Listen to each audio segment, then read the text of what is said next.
right, good morning. Uh, we're going to talk about mantra practice today, the repetition of mantras. And there's a couple of different ways to think about how to use a mantra, why to use a mantra, what to expect. Uh, so let's jump in. It's a Wednesday morning, almost at the end of February 2025. Lent starts next week, Ash Wednesday. So I might talk about that process or that observation, that opportunity. Uh, so stick around for that. But today, mantras. Okay, so what is a mantra? Well, a mantra can actually probably be any word or sequence of words that's intended to be repeated, right? So in Bon Tibetan Buddhism, which is the tradition that I am training in and practicing in, uh, often you'll find a mantra embedded in a longer chant. And the syllables are held to maintain meaning, weight, non-semantic meaning, right? Like ah, or om, hung. These syllables don't necessarily translate as a letter of the alphabet or as a word. But a mantra certainly could be a phrase that is repeated. And I say repetition when what I really mean is concentrated upon, cogitated upon. Right? But repetition is usually the way that works. The repetition can be slow and chanted, or it can be quite rapid. We do both, and the rapid repetition of a mantra with a mala. My mala is downstairs in my jacket pocket. Uh, Rapid repetition is used for accumulation. Right? So in my tradition, it is important to accumulate repetition of mantra. Now that sounds kind of artificial, doesn't it? What's the point of just saying, "Oh, I said this mantra 100,000 times"? Well, let's talk about that. Um, let's talk about what happens when you are focused on a mantra. Well, the first thing when you are focused on a mantra is you are focused. So, like with all the other practice practices, the ability to be non-distracted is of primary importance and is a benefit even unto itself. So, unto itself. What, am I King James now? Uh, so I often use and talk about the practice of focusing on the breath and using the breath as the object of attention and noting when my mind is distracted and returning back to the breath. But it could be a mantra. Um, it could be the repetition of Om Abhyana Bobe Soso, Om Abhyana Bobe Soso, Om Abhyana Bobe Soso, which is a healing mantra that we repeat. Above and beyond or preceding any of the associations of the mantra is the physicality, the necessity of focus. So you can always think of mantra practice as another way of approaching equanimity and the mind of non-distraction, using the mantra as the object of attention. It could be a long mantra. It could be a single syllable. It could be the syllable ah. It could be an English phrase, may God be with you. Or it could be a quote from a poet, or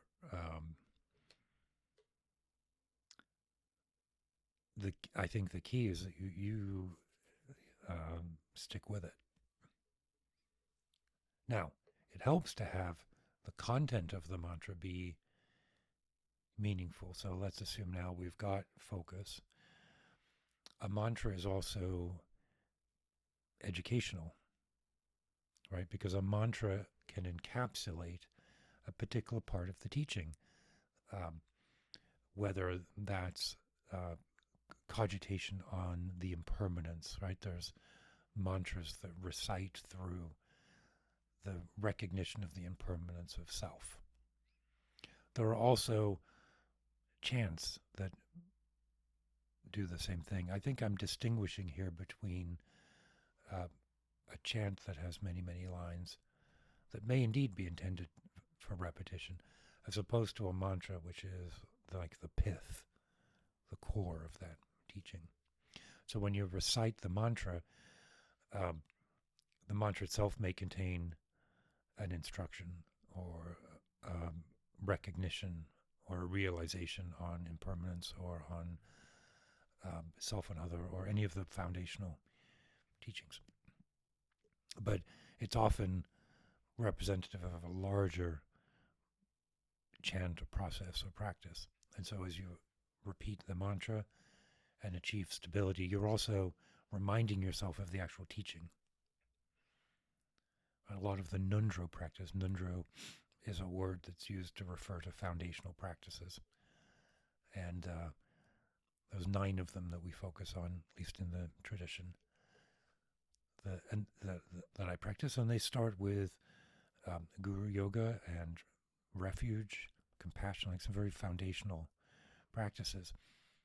And there are chants, visualizations, and mantras associated with each of the stages. Right? We end with the 3 heart mantras, which I'll talk about. I'll talk about the heart mantras in a bit, next week or sometime.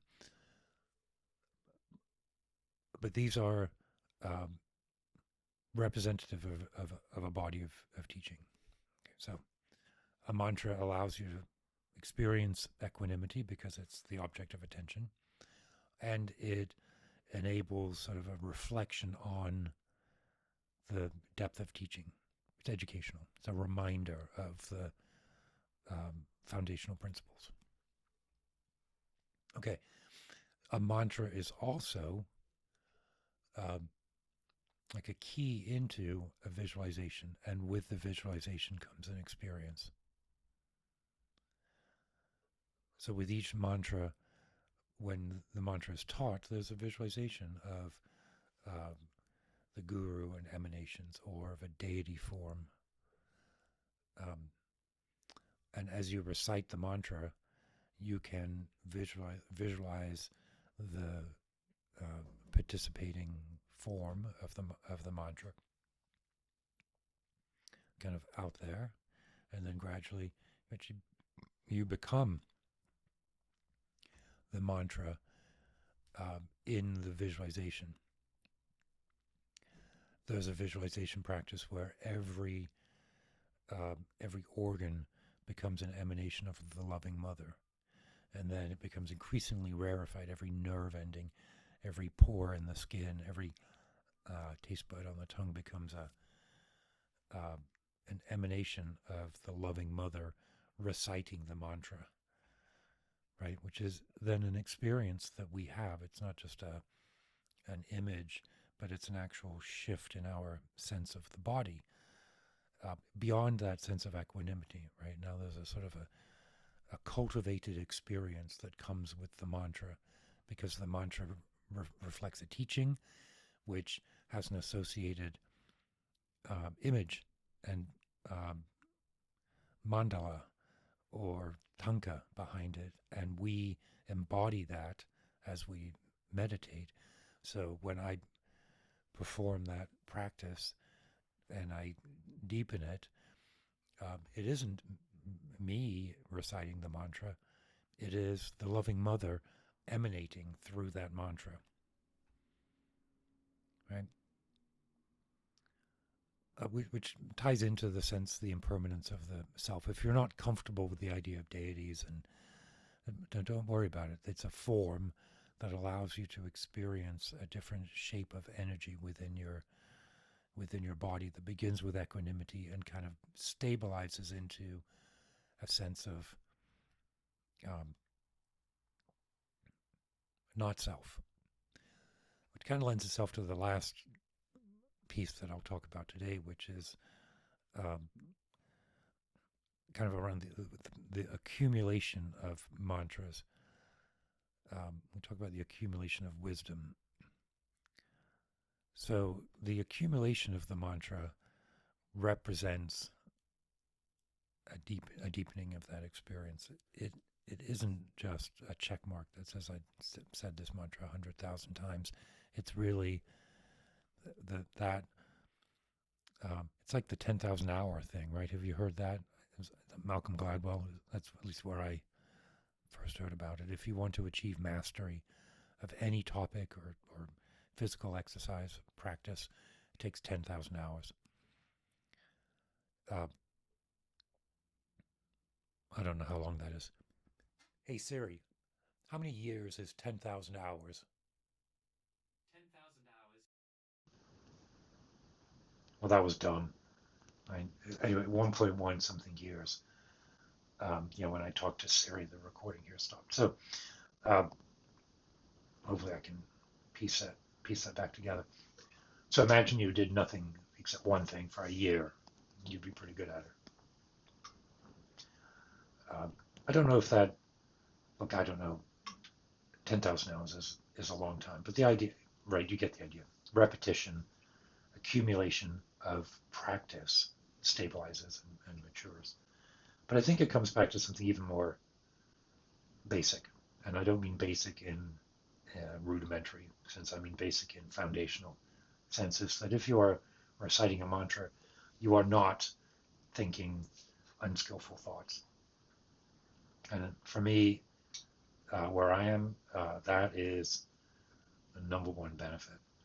That if I find myself getting angry, or frustrated, or embittered, if I find myself thinking that the world should be treating me differently than it does, right? All of that bullshit that goes on in my mind, uh, the repetition of a mantra for 3 minutes or 20 minutes um, recalibrates all of that.